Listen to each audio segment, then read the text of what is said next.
It is Sunday, July 17th, and I thought I would drop in for a quick video for a few reasons. The first is to test a new audio configuration to see how that's going, and in our testing it went pretty well. We'll see what happens now, after YouTube gets a hold of it. The second thing is to share my 7 starts plan for the Crazy 7 from Cross Stitch and Discuss. And the last thing is to answer Jessie Maries recent tag behind the scenes. So shouldn't be too long. We'll see how it goes. But here we go. So audio testing is in progress. Hopefully, like I said, YouTube won't screw it up when we upload it. But Crazy 7. So Crazy 7 from Cross Stitch and Discuss started yesterday. I didn't really have plans to participate, but I was doing some other cataloging and found I had all these things I wanted to start, and they were all small, and I figured, what the hell, So 7 days and 7 new starts, and here is day 1. Sorry, picture would be helpful. So here's day 1, Mill Hill Proud Penguin Winter Holiday. I started it yesterday and I finished it this morning. So here it is. Here he is, Mr. Penguin, and his little iceberg is all set for finishing. So day 1 is a start, and then that's a finish. Yay. That's day 1. Day 2, you'll see a theme. I'm not going to tell you what it is, but you'll see a theme. Day 2 will be Celtic Santa. This is the Scotland Santa, and I will start him as soon as I'm done with this video. So I don't think I'll finish him today, though. He's a little more than 1 day's worth of work, but that's okay. Tomorrow, and I'm sorry I usually have all these out, but this was a quick thing. Tomorrow we'll be starting Tuscan Cottage, which is another Mill Hill kit I've had for a while. So I'll start that on the plane tomorrow morning. Tuesday will be Venice Santa.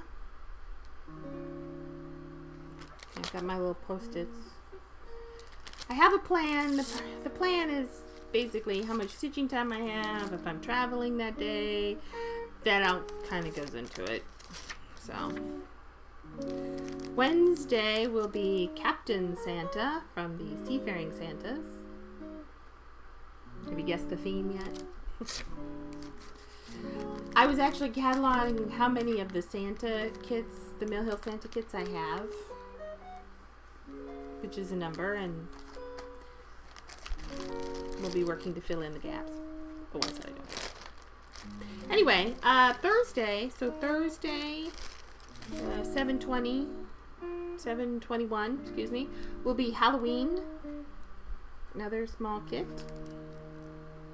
This, I have to say, was the easiest to sort out from the Floss, because I didn't even need my DMC card. I could just magically figure it out. And then Friday, the 7th start, will be Mesa Santa. So, those are my plans. They all go in my handy dandy Crazy 7 bag folder here from Staples, which I found. So this will be traveling with me to and from California this week, so I can get them all organized and sorted and started, and then I'll go back to my regularly scheduled whips. So that's the Crazy 7 star. Alright, on to Jessie Maries Tag. And my laptop is here, so I'll be looking down so I can read the questions. Okay, number 1, take a picture of your setup for recording. I'll do that here. Okay, Floss Dude, here's question number 1. So here's my laptop is here. It's a MacBook. The video that we just recorded, the questions from Jessie Marie. New microphone. Here's the camera that I use, Logitech camera, and his little tripod. He's sitting on just a couple of boxes. Mess of cords over here to put everything together. And then here's the pile of whips, and obviously the guitar case from DH Playing. So that's it. Okay. How did you how did you come up with your channel name? Annette Zaker. Back in the early 2000s, when I had not long after I had found the Teresa Wensler bulletin board on then EasyBoard, now Yuku. Actually, it wasn't even on EasyBoard then. It was on something else before EasyBoard. Holy cow. I decided I wanted a way to post pictures, progress pictures, and at that point all I had was a Yahoo email address. So I decided I would purchase my own domain so I would have a place to store pictures, because the picture storing sites at that point were not real user friendly. And to get the decent features you had to pay, and I didn't want to pay for that. So I bought my own domain. It was very simple. And at the time, the big thing was alliteration. So it was Annette's what, and I had to come up with something. I wanted something that started with A. So it ended up being Annette Zaker, and that became my email address, and then I was able to store pictures there. I had started with a website, and that was a pain because I had to do it by hand. I didn't have a tool at that point, and I didn't know a lot of HTML, so I had crash course in HTML. And then blogging, of course, came up, so I created a blog, and I started that, and then now it just seemed natural to move it to my channel name. So I've just used Annette Zaker, which has been my domain for years and years and years. Number 3, when did you post your very first video to YouTube with floss tube stitching intentions? April of this year. It was just after my birthday. I had found and started watching floss tube, I think back in February. I followed a link. Actually, I take that back. One of my stitching friends started her FlossTube channel, Doodlehead Stitches. Is it Doodlehead Stitches? Oh. Melissa. I know her, Melissa. She had been making videos for a number of months. She does cross stitch, knitting, quilting, crochet. She does all kinds of stuff. So I've been watching her videos off and on for the last several months. And then I somehow managed to start finding other people's videos and found the official FlossTube videos. And I just thought it would be very interesting. I quit posting to my blog over a year ago. It just, some of the time involved in the pictures and transferring and all that, it was just kind of a pain, and I didn't have a whole lot of time. Of course, I probably spend the same amount of time making videos, but that's, be that what it's may. I just figured I'd start it, and it was right after my birthday, so it's been about 3 months, actually. Number 4, what do you use for your videos? Camcorder, laptop, phone, etc. I actually have a video camera. I started using just my laptop, and it did okay, but I didn't have a lot of control as far as the height and how to organize stuff. So as you saw in the little insert that I did for the first question, I've got a Logitech camera on a tripod that I use now.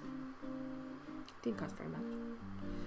Do you record it onto video software or directly onto YouTube? I use QuickTime to record the video on my laptop.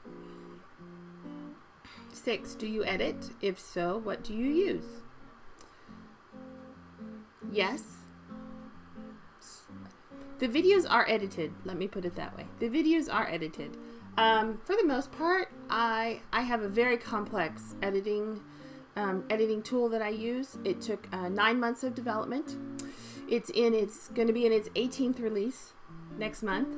Yes, it's my son. My son does the editing for me using iMovie on my laptop.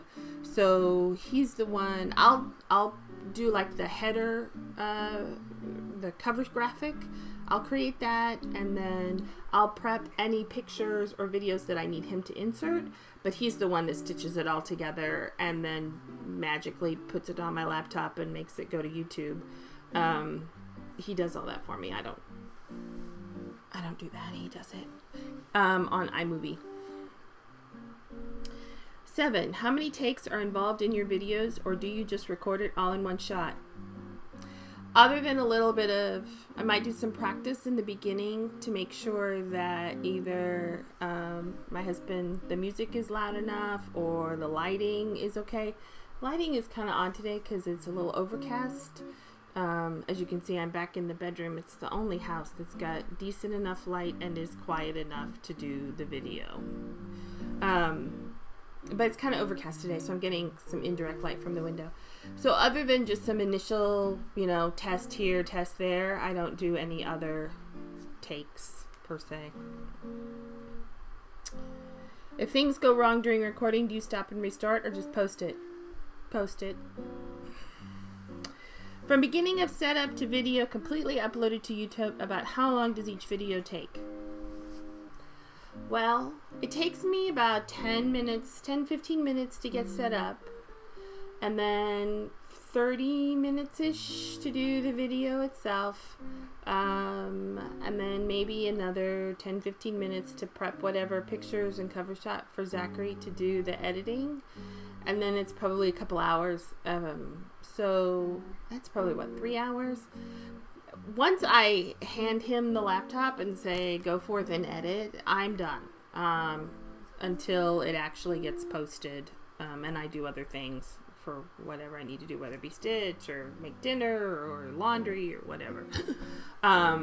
And he kind of watches over it while it's doing its upload. Once it's uploaded, then I'll go in and edit the description and put in the cover photo and that kind of stuff. So that's maybe another 5 or 10 minutes. So it's probably about a 3-hour process, but it does not require 3 solid hours of activity. What kind of prep do you do? Script, organization, run through, or practice? I basically I make piles on the bed. It's either left to right or right to left, whatever I happen to do. Today it was right to left, where I stack everything up and then move it over to the side. If I'm showing whips, I'll take them out of the bag. I'll stack them with their cover sheet so that I can easily grab and show, and I'm not fumbling with bags. I don't mind when people fumble with.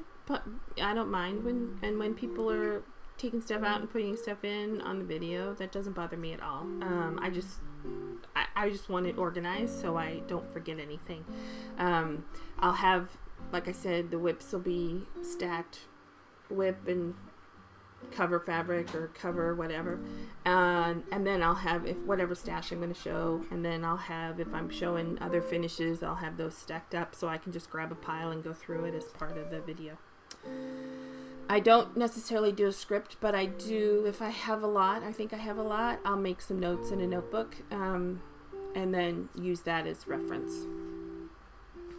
11. Do you watch your own videos once published? Yes, so that I can remember what I showed. Yeah, I do. And my husband watches it so he can hear himself play. If you could change or enhance or improve your videos in any way, would you, and what would you do? I would like to, so I used 2 different locations in the house for recording. Here in the bedroom, like I said, is the best light. It's got the most quiet, so that's good. But I don't like sitting on the bed. It's not as comfortable. Whereas if I do it in the front room, I have the table, which is great because I got the piles and I feel like I'm sitting up at the table. So if I could combine those 2, that would be awesome. I live in a cave and there's not a lot of rooms with good natural light. So this works for now until the magical day when I have a room that I can put all of those things in one place, which will happen eventually. But for now, this works. So 13. Share any other tidbits you might have about your own recording or any funny stories related to your channel. This has become quite a family affair. It took me a while. I debated and debated. It's like, oh, should I record a video? But I'm never home alone. Never home alone.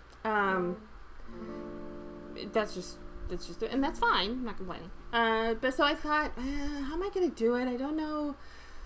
I don't want kids, dogs, blah blah blah. And I finally got the point. I was like, well, just whatever. I'm just gonna do it. And it happened to be on a day that Mike was practicing back in the bedroom, and I was in the front room, and you could hear the music, and it worked out. And I told him, and he's, wow, really? And so he's like, oh, okay. Well, now when you make your videos, I'll practice, and so now that's a coordination effort now. So we coordinate that is to make sure that he's ready for his part, and I can do my part, and I've got everything organized. And then, as I said, after I'm done with the recording, I turn it over to my son, and he does all the editing for me. The image on the cover photo, my daughter drew for me years ago as a header for my blog. So with the flowers and the TARDIS and stuff, and she's done a couple others. So I could totally see changing that out as Halloween gets closer. I have a really good Halloween one that she drew for me, so I'll probably swap that out a little bit. So it's become quite the family affair, which is kind of fun. It's a good thing. It's fun to do. Now I know Beth added the question number 14, which was, do you change anything about your voice or accent when you talk? And no. I do try to talk louder, but that's about it. I don't change my voice consciously. I don't really have an accent because I've lived all over the country and it's kind of a mishmash. Plus, having lived with a Southerner for 20 years, I tend to pick up some of that as well. Yeehaw. Yeehaw. Yes, dear. That's Texas. That's not Tennessee. I will say y'all every once in a while. So I don't really have an accent, so I don't play that up. I don't stop it or anything. I try to talk a little louder and clearer. The other thing, I did graduate from the University of Phoenix, also known as the University of Presentation. So I am very conscious of using verbal, they used to call verbal crutches, the ums and the ahs and that. So I'm very conscious of that and have gotten out of the habit of public speaking over the last several years. So I've fallen back into some of those bad habits, and I'm trying to work on those and getting rid of those. That probably would be the only thing that I'm consciously doing with my voice, is trying to get past those verbal crutches. So that's it. That is my Crazy 7. That's my Jessie Maries tag. Thanks, Jessie Maries. Great tag. I love watching everybody else's, and I've gotten some hints of things I might try later. Have an awesome Sunday. Great stitchy week for everybody doing the Crazy 7. Go forth and make your start. See you in a couple weeks with an update. Bye.